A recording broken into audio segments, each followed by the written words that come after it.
20. All Emily needs is a lightsaber and a black helmet. It was just getting dark as Emily slid into Ben's green Jeep Cherokee. Thanks for convincing my parents that my punishment starts tomorrow. No prob, Ben answered. He didn't give her a hello kiss. And he was blasting Fall Out Boy, who he knew Emily hated. They're kinda pissed at me, I heard. He kept his eyes on the road. Interesting that Ben didn't ask why.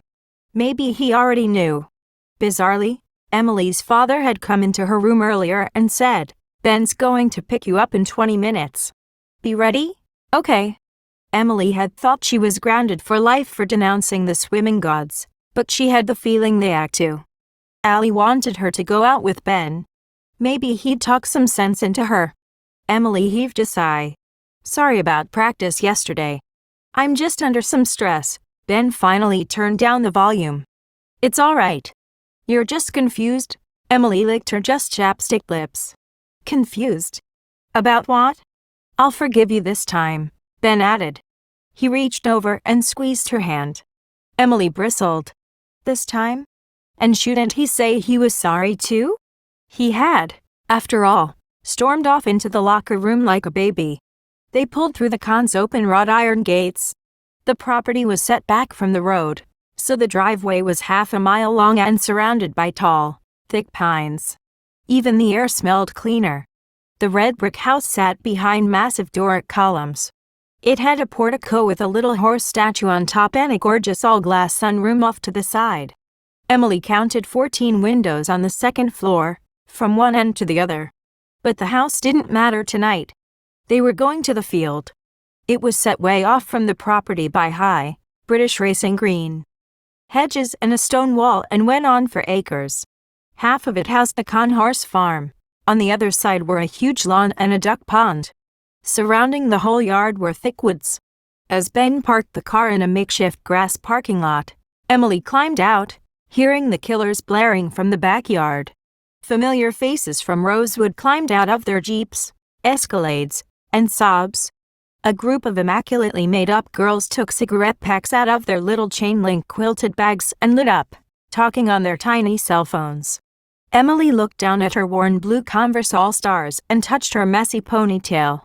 Ben caught up with her and they cut through the hedges and across a secluded stretch of woods and entered the party zone. There were a lot of kids Emily didn't know, but that was because the Khans invited all the IT kids from the area's other private schools, in addition to Rosewood.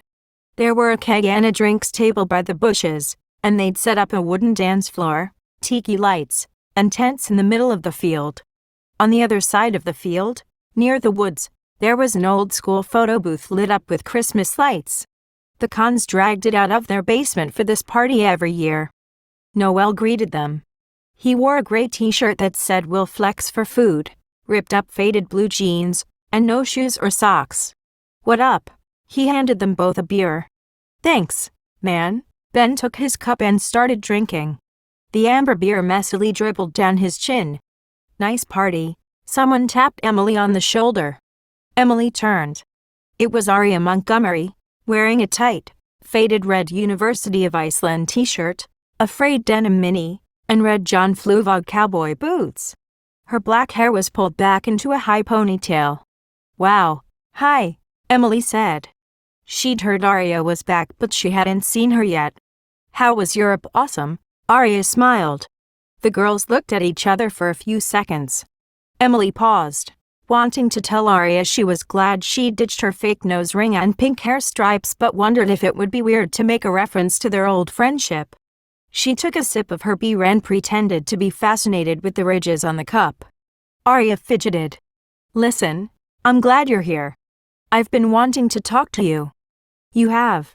Emily met her eyes and then looked back down. Well, either you or Spencer. Really, Emily felt her chest tighten. Spencer? So, promise me you won't think I'm crazy. I've been away for such a long time, and Aria made a puckered face that Emily remembered well. It meant she was considering her words carefully. And what? Emily raised her eyebrows, waiting. Maybe Aria wanted all her old friends to have a reunion. Of course, being away, she wouldn't know how far apart they'd grown. How uncomfortable would that be?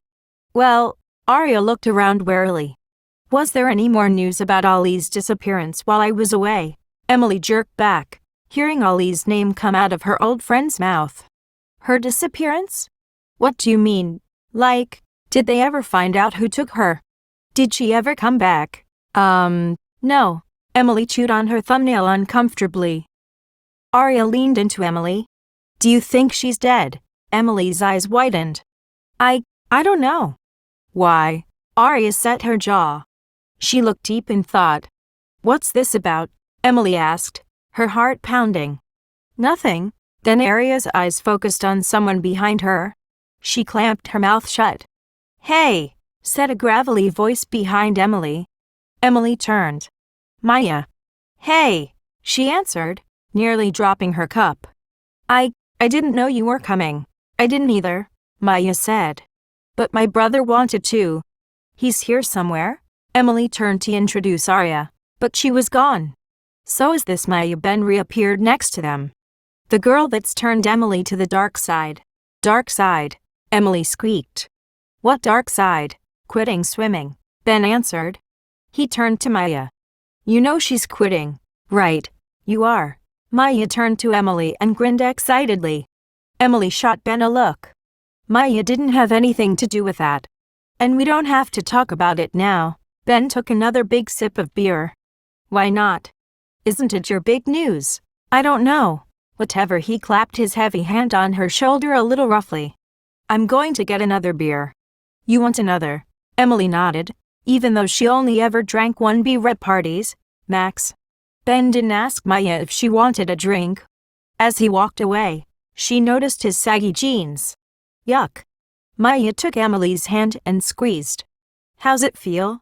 Emily stared at their entwined hands, blushed, but kept holding on. Good. Or scary. Or, at some moments, like a bad movie. Confusing, but good. I have just the thing to celebrate with, Maya whispered. She reached into her Manhattan Portage knapsack and showed Emily the top of a Jack Daniels bottle. Stole it from the liquor table. Wanna help kill it with me? Emily gazed at Maya. Her hair was pulled off her face, and she wore a simple black sleeveless shirt and an army green cargo skirt. She looked effervescent and fun, way more fun than Ben in his sag-a-butt jeans. Why not? She answered, and followed Maya toward the woods.